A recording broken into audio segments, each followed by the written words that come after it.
नारद और देवल मुनि तथा मांडव्य और जनक का संवाद। भीष्म जी ने कहा, राजन, इस विषय में देवऋषि नारद और देवल का संवाद रूप यह प्राचीन इतिहास प्रसिद्ध है। एक दिन बुद्धिमानों में श्रेष्ठ वयोवृद्ध देवल ऋषि को बैठे देखकर नारद जी ने उनसे प्राणियों की उत्पत्ति और प्रलय के विषय में प्रश्न किया। उन्होंने पूछा, ब्रह्म, ये स्थावर जंगम जगत कहाँ से उत्पन्न हुआ है और प्रलय काल में ये किसमें लीन हो जाता है? देवल ने कहा, देव ऋषि, सृष्टि के समय परमात्मा जिनसे समस्त प्राणियों की रचना करते हैं उन्हें भौतिक विद्वानवादी विद्वान पंचभूत कहते हैं। परमात्मा की प्रेरणा से काल इन्हीं के द्वारा प्राणियों को रचता है। जो इनसे भिन्न किसी और तत्व को भूतों का उपादान कारण बताता है वह निसंदेह झूठी बात कहता है। नारद, ये पांच भूत और छठा काल नित्य अविचल और अविनाशी है और तेजोमय महतत्व की स्वाभाविक कलाएं हैं। किसी भी युक्ति या प्रमाण से इन छह के अतिरिक्त और एक कोई तत्व नहीं बताया जा सकता। इसलिए जो कोई दूसरी बात कहता है उसका कथन अवश्य निर्मूल है। तुम यही निश्चय करो कि यही छह जगत रूप में स्थित हैं।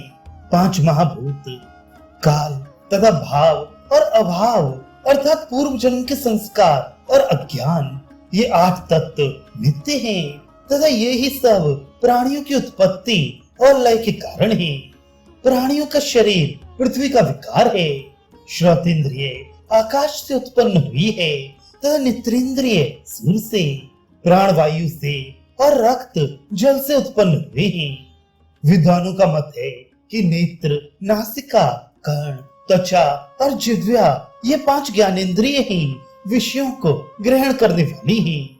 इन पांचों के देखना, सूंघना, सुनना, स्पर्श करना और रस ग्रहण करना ये पांच गुण हैं तथा रूप, गंध, शब्द, स्पर्श और रस ये पांच विषय हैं। किंतु इन पांचों विषयों का ज्ञान इंद्रियों को नहीं होता। इन्हें जानता तो जीव ही है।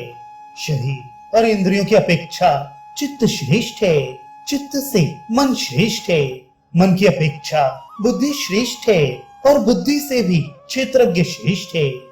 जीव पहले तो अपनी इंद्रियों द्वारा उनके अलग अलग विषयों को प्रकाशित करता है, फिर मन से विचार करके बुद्धि द्वारा उनका निश्चय करता है।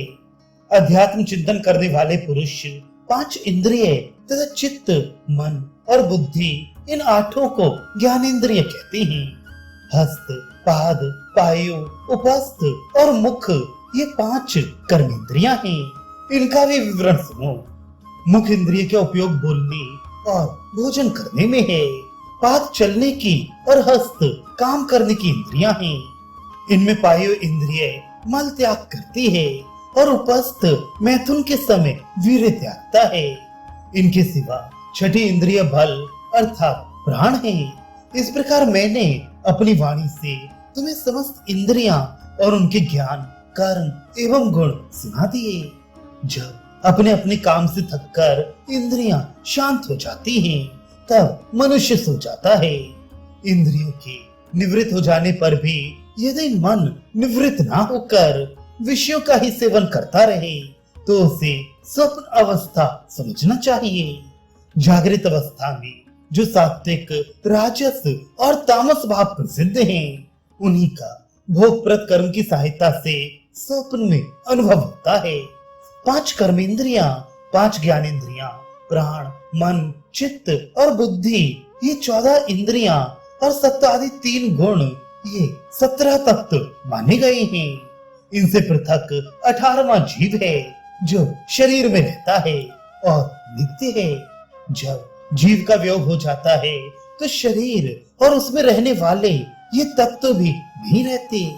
जिस प्रकार घर में रहने वाला पुरुष एक घर के गिरने पर दूसरे में और दूसरे के गिरने पर तीसरे में चला जाता है, उसी प्रकार ये जीव काल की प्रेरणा से अविद्या, काम और कर्म के द्वारा एक देह से दूसरे देह में जाता रहता है।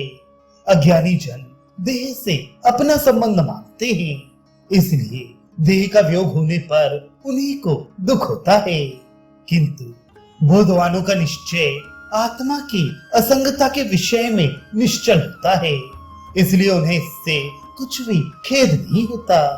ये जीव वास्तव में कभी किसी का कुछ भी नहीं है, ये तो नित्य और अकेला ही है। सुख दुख का कारण तो देह ही है। जीव न कभी उत्पन्न होता है और न मरता ही है। जब कभी इसे तत्व ज्ञान होता है तो ये शरीर के संबंध से छूटकर परम गति प्राप्त कर लेता है। देह पुण्य पापमय है, कर्मों के क्षय के साथ इसका भी क्षय होता रहता है। इस प्रकार शरीर का क्षय हो जाने पर ये जीव ब्रह्मत्व को प्राप्त हो जाता है। पुण्य पाप के क्षय के लिए आत्मज्ञान ही साधन है। उनका क्षय होकर जब जीव को ब्रह्म भाव की प्राप्ति हो जाती है, तभी विद्वान लोग उसकी परम गति मानते हैं। राजा युधिष्ठिर ने कहा, पितामह, हम बड़े ही क्रूर और पापी हैं। हाय, हमने केवल अर्थ के लिए ही अपने भाई, पिता, पौत्र, सजातीय, सुहृद और पुत्रों का संहार कर डाला। हमारी यह अर्थ तृष्णा किस प्रकार दूर होगी?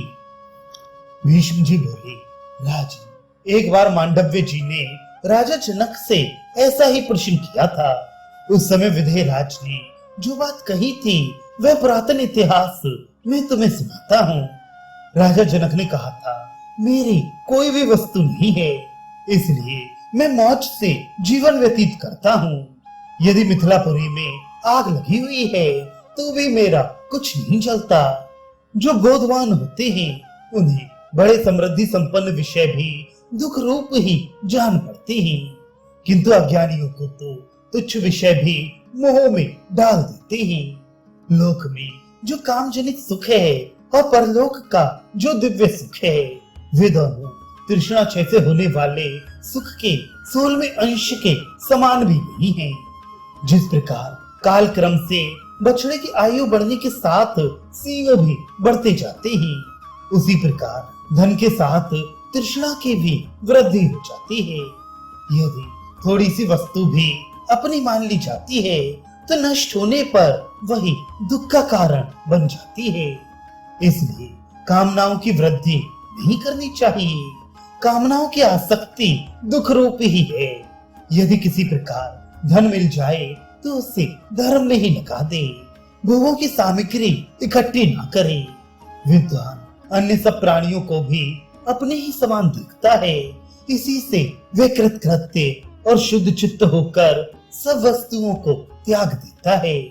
वे सत्य असत्य, हर्ष शोक, प्रिय अप्रिय, भय अभय आदि सभी द्वंद्वों को त्याग कर अत्यंत शांत और निर्विकार हो जाता है। तृष्णा का त्याग दूषित अंतःकरण वालों के लिए अत्यंत कठिन है। वह मनुष्य के बूढ़े हो जाने पर भी शिथिल नहीं होती तथा उसके जीवन पर्यंत रहने वाले रोग के समान है। अतः इसका त्याग करने में ही सुख है। राजा के ये वचन सुनकर मांडव्य मुनि बड़े प्रसन्न हुए और उनके कथन की प्रशंसा करके वे मोक्ष मार्ग में तत्पर हो गए।